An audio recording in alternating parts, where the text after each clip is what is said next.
कि रामायण महाभारत देश में हुई नहीं।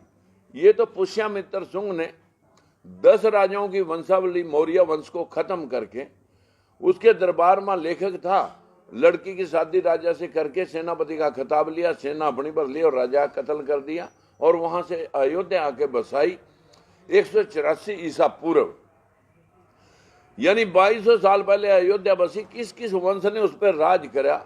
शुंग वंश ने स्टार्ट किया, अयोध्या बसाई थी शुंग वंश ने। और उसके बाद जहाँ कुषाण वंश है, जहाँ गुप्त वंश है, जहाँ पाल वंश है, जितने भी वंशों ने राज किया उसका हिस्ट्री में वर्णन है।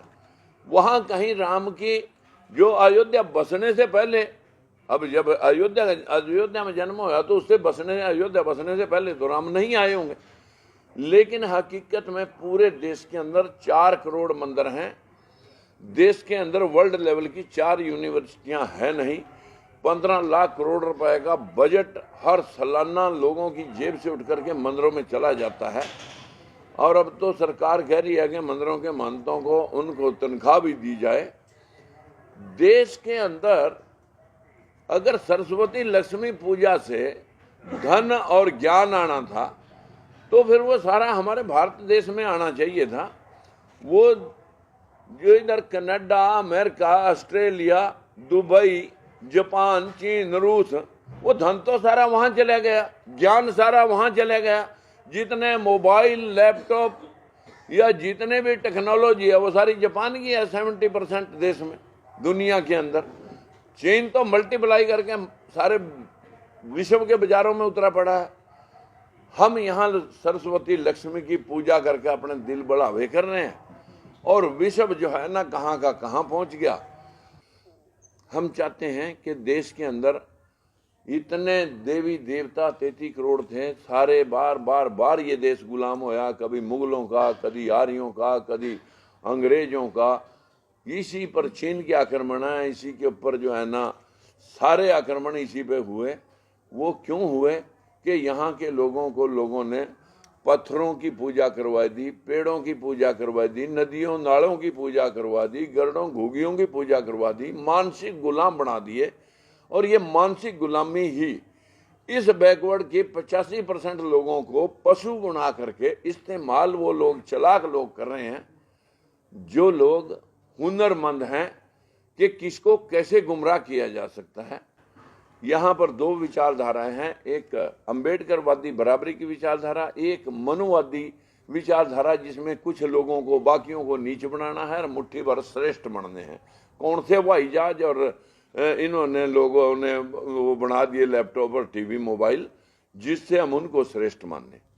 सुप्रीम कोर्ट में 9 सितंबर 1976 को ललई सिंह यादव की किताब का इलाहाबाद हाई कोर्ट ने उसको सही मानना था, जिसमें उसने कहा था कि अगर सूरज को कोई खा सकता है, मैल से बच्चे बन सकते हैं, 10 सिरों वाला आदमी हो सकता है, आदमी की गर्दन के ऊपर हाथी की गर्दन लग सकती है, तो आज क्यों नहीं? अगर गर्द घुगियां, कौवे, पक्षी बोलते थे, समुद्र बोलते थे, तो अब क्यों नहीं, जब साइंस टेक्नोलॉजी इतनी आगे बढ़ी। ये तो सुप्रीम कोर्ट ने अंधविश्वास का चीरहरण इलाहाबाद हाई कोर्ट ने किया। हमारे देश के सुप्रीम कोर्ट के अंदर भाषा विभाग, पुरातत्व विभाग, आर्कोलॉजिकल डिपार्टमेंट और लैंग्वेज डिपार्टमेंट दोनों ने हल्फनामा दे रखा कि रामायण महाभारत का देश के अंदर कोई ऐतिहासिक तथ्य नहीं है। अब बताइए, वो मैंने नकारा या सुप्रीम कोर्ट में एफिडेविट देने वालों ने नकारा? मैंने कभी जिंदगी में मंदिर नहीं गया, श्री राम का नारा नहीं गाया। मैं तो फूले साहब का अनुयायी हूँ और मैं जो है ना गौतम बुद्ध की विचारधारा से अभी भी मेरी मतलब जो है ना विपसना केंद्र से लौट के आया। मैं कभी आडंबर में, धर्म क्या है? जो सबके लिए बराबरी दर्ज करता हो, सबका सम्मान करता हो, सबके कल्याण का और मंगलमय होने का की कामना करता हो, वो है इंसानियत धर्म। जो गौतम बुद्ध ने दुनिया को पंचशील दी, विश्व के 80 मुल्कों में आज गौतम बुद्ध को माना जाता है। हमारे देश का प्रधानमंत्री जाता है, मैं बुद्ध की धरती से आया हूं, वहां राम श्याम की धरती क्यों नहीं कहता? हमारे देश के अंदर पंचशील जो थी वो विश्व के 80 कंट्री मान रहे हैं। चोरी, झूठ, नशा, अनैतिक व्यभिचार, बिना वजह हत्या, इन 5 दुष्कर्मों को छोड़कर मानव कल्याण के लिए जो आदमी काम करे उसे लोगों ने जीते जी महापुरुष और मरने के बाद उसे भगवान मान लिया। ऐसे ही कबीरदास हैं, ऐसे रविदास हैं, ऐसे गुरु नानक देव हैं, ऐसे गुरु गोविंद सिंह हैं, ऐसे ही सोक्रेटिस हैं, ऐसे ईसा मसीह हैं, ऐसे मोहम्मद पैगंबर साहब हैं। जितने भी भगवानों का मान रहे वो सब इंसान हुए। अगर ये इंसान हुए तो इनका भी इतिहास होना चाहिए था। तो इसलिए हमारा मानना है कि हम ऐतिहासिक तथ्यों के ऊपर बात करें। और इस देश की गरीबी का मूल कारण है अंधविश्वास। सत्ता हथियाने के लिए एक अच्छा मुद्दा है, क्योंकि भावनाओं से खेलना, और जब उनके ऊपर कोई व्याख्यान करता है तो इनकी भावनाओं को चोट लग जाती है।